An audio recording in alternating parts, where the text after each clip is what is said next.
সুপ্রিয় দর্শক মণ্ডলী, আশা করি ভালো আছেন। বরাবরের মতো এবারও আমরা আপনাদের সামনে হাজির হয়ে গিয়েছি আরও একটি নতুন ব্লগ নিয়ে। তবে আজকের ব্লগটি আমার কাছে খুবই স্পেশাল, কারণ আজকের ব্লগে আমরা কিছু প্যারানর্মাল অ্যাক্টিভিটির সাক্ষী হতে চলেছি। আমাদের গ্রামের বাড়ি শ্যামপুরে, যেখানে কিছু জায়গা আজও ভৌতিক কর্মকাণ্ডে চিহ্নিত করে রাখা হয়েছে। এই ব্লগে আমরা কিছু ভৌতিক এক্সপিরিয়েন্স পেয়েছি, যা আপনাদের সাথে শেয়ার করব, তাই ভিডিওটি সম্পূর্ণ দেখতে থাকুন।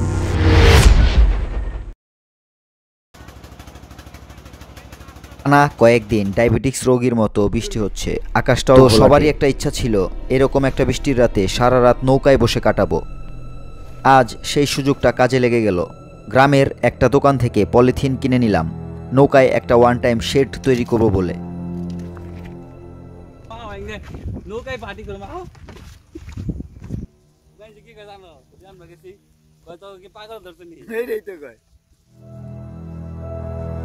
গ্রামের প্রায় মানুষই আমাদের এমন কর্মকাণ্ডগুলো ভালোভাবে নেয় না, কারণ আমাদের কাজকর্মগুলোই একটু উল্টাপাল্টা। এই যেমন আজকে রাত্রে নৌকা নিয়ে আমরা যে স্থানটায় যেতে চলেছি, সেই জায়গাটা গ্রামের মানুষের চোখে ভালো না। দিন দুপুরেই খুব কম মানুষ এখান দিয়ে যাতায়াত করে, তাও আবার রাস্তা দিয়ে। আর আমরা তো ডেরা গাড়বো পানিতে। রাতটাও কয়েকদিনের বৃষ্টির রাত। ওই স্থানে কোনো মানুষের বসতি নেই।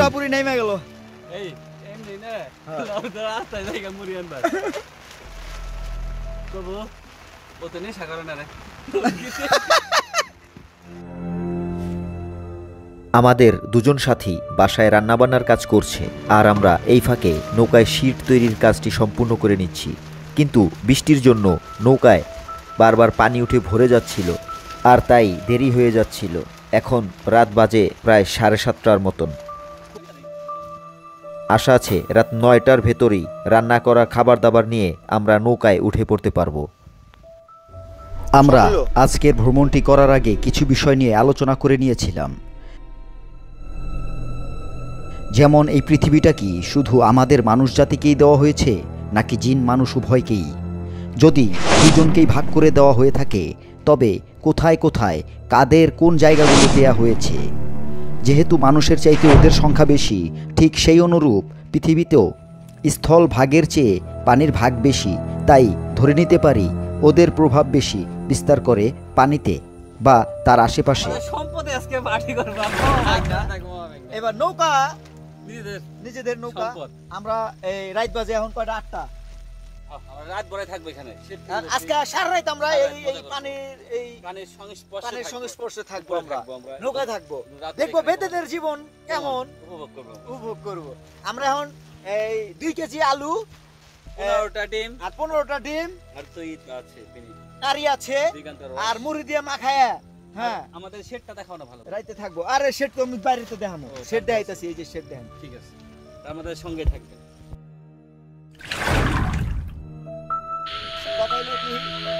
রাত বাজে 11:30। বালিশ সব নিয়ে কুশনা গেছে। শুনতে পাইতেছি খুব মারাত্মক শব্দ। এগুলো ফুল গ্রাম। হাতে কি তোমার যে পাশে নিচে নিচে হাতের নিচে এই যে এটা কি? এটা বালিশ। বালিতে কি করবে? আমি ঘুমাবো, সারা রাত ঘুমাবো আজকে। নৌকায় ওঠার কথা ছিল 9টায়, আর উঠলাম 11টায়। কয়েক ঘন্টা আগেও এইখানটায় পানি ছিল না, আর এখন পানি জমে গেছে। নৌকাটির কি অবস্থা কে জানে। ভারী বৃষ্টিটা একটু থামার পর বাসা থেকে বের হতে হলো বলে এতটা দেরি হয়ে গেল। নৌকার পানি সেচ দিয়ে সকলেই ক্লান্ত, তাই শুয়ে বসে একটু ঝিমিয়ে নিচ্ছি।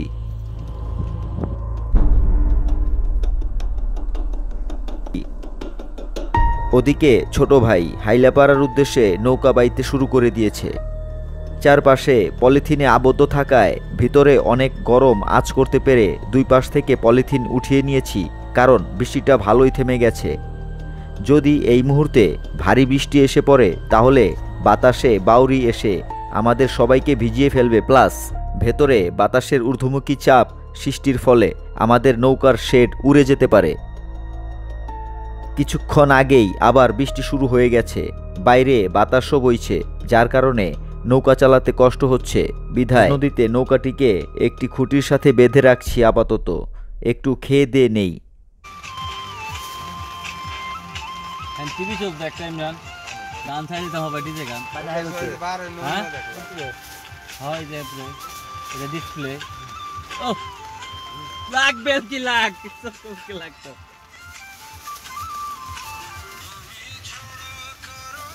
মুস্তফা একটা আনসার।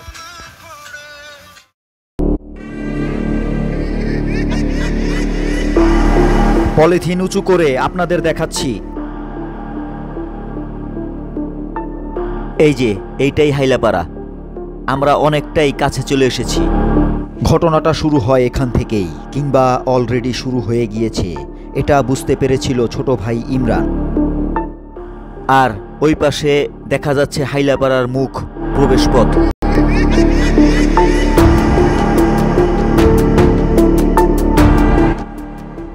এই পাশে দেখা যাচ্ছে আমাদের গ্রাম।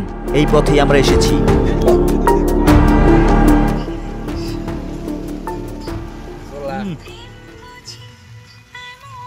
আমরা রাতে কি খাবার খাই? তুই একাই কুচার দিতে দাও, খাও না বাপ নাই। ঠান্ডার দিন জিবি নাইব, জিবি মুক্তি দেয় দুদিন। ওরা কোনো ভাই আমি খাবো, আমি গায়েন খাই না ন্যাংটা করে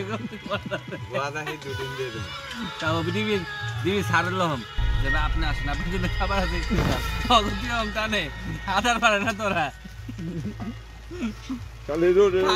বাবা কি হয়েছে? আমাকে জাল তো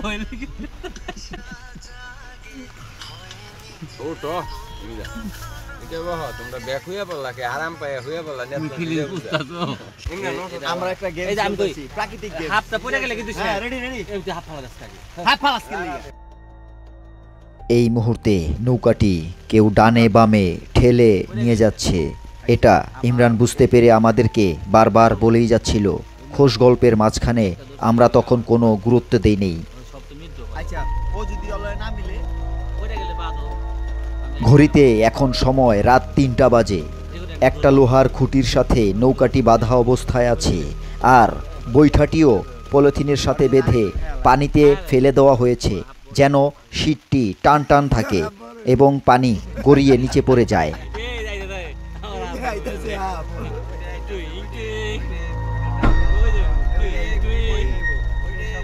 আমার সময় একটা পরে দেখা আমি কথা না না আমার সময় একটাই পরে দেখা।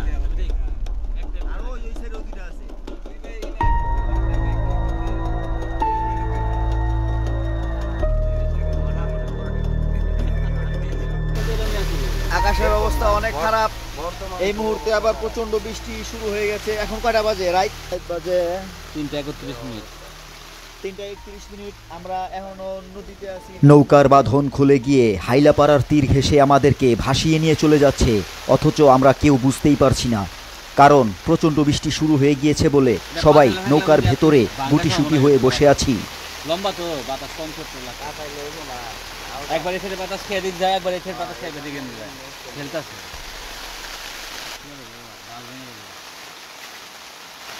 বাইরে চুপি দিয়ে দেখিনি আমরা এখন কোথায়।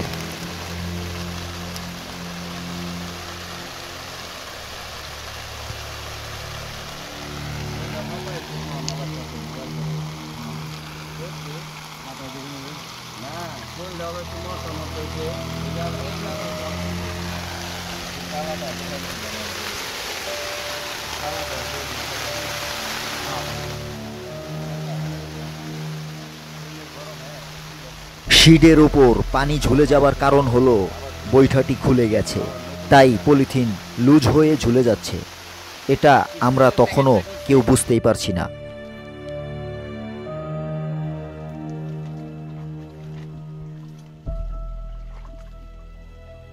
একটু পর আজান দেবে। আমরা আমাদের এরিয়ায় চলে এসেছি। আমাদের নৌকা এবং বৈঠা দুইটাই বাঁধন খুলে ভেসে চলে গিয়েছিল হাইলাপাড়ার ভেতরের দিকে। সবাই কিছুটা ভয় পেয়ে গিয়েছিল, কারণটা কেউ মিলাতে পারছিল না বলে। সবাই ভূতের ভয় পাইছে সবাই। আমাকে এই কুশাটা লয়ে গেছিল পান ছাড়া দেখ এটাই তো ঘটনা কই দে কোনটা এই যে যে ঘটনা ঘটলো আমরা তো এই এই যে দেখাইছি আমি 4টা 15 বাজে সবাই ভূতের ভয় পাইছে সবাই।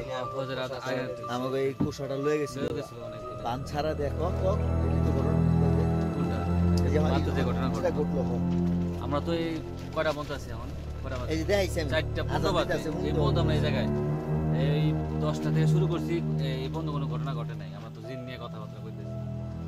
তো আজানে কিছুক্ষণ আগে মুহূর্তে 5-7 মিনিট আগে মুহূর্তে এই 10টা থেকে শুরু করছি, এই পর্যন্ত কোনো ঘটনা ঘটে নাই। আমরা তো জিন নিয়ে কথাবার্তা কইতেছি। তো আজানে কিছুক্ষণ আগে মুহূর্তে 5-7 মিনিট আগে মুহূর্তে আমাদের হঠাৎ করে নৌকাটা আমরা উঠছি, দেখি আমার নৌকা জায়গা মতো নাই, অনেক দূর লেগে গেছে ওই কিনারে। এই যে মানুষজন খুব কম চলাফেরা করে, আর ওই জায়গাটার সম্পর্কে জায়গাটা খুব ভয়ঙ্কর, দিকে বাড়ি ঘর কিচ্ছু নাই। তো ওইদিকে আমাকে কুশাটা নিয়ে গেছিল। হঠাৎ করে আমাদের উঠছি ওইটার দিকে আর 2-3 মিনিট পইলেও কুশাটা ওই পাশে ভিড়ে গেছে। আর এসব ঘটনা আজানের আগ দেয় আজান আগ দেয়, তার লগে লগে আমরা যখন ঘুরাইছি 4-5 মিনিট 3-4 মিনিট শেষ হয়ে আজান দিচ্ছি। আগে আমরা দূরে যাই হ্যাঁ আয় বসে চলে আমরা আজান হইতেছে সমস্যা নেই।